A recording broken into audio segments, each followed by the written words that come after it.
મહાદેવ મહાદેવ જીવ મારા જયારે એવું લાગે ને કે હવે તમામ બાજુથી હારતા જાઓ છો, કોઈ રસ્તો નથી બચ્યો ક્યાંય પણ જવાનો, આવવાનો, રહેવાનો, જીવવાનો, ત્યારે એકવાર છે ને, એકવાર ખાલી આ ઉપર આકાશ તરફ એકવાર નજર કરીને જોઈ લેજો,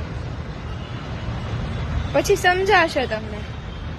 અને વિચારજો કે જેને આ વિશાળ ગગન બનાવ્યું, જેને પંચ મહાભૂતોથી આ શરીર બનાવ્યું, એને કંઈક ને કંઈક તો તમારા વિશે થોડુંક તો વિચાર્યું હશે ને.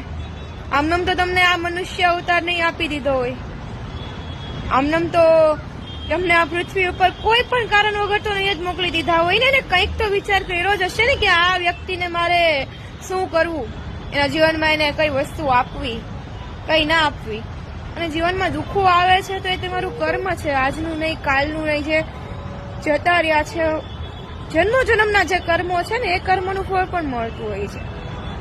પણ એને કાપો, સહન કરો અને મહાદેવ ઉપર વિશ્વાસ રાખો. તમારા જે પણ ઈષ્ટ હોય એની ઉપર વિશ્વાસ રાખો.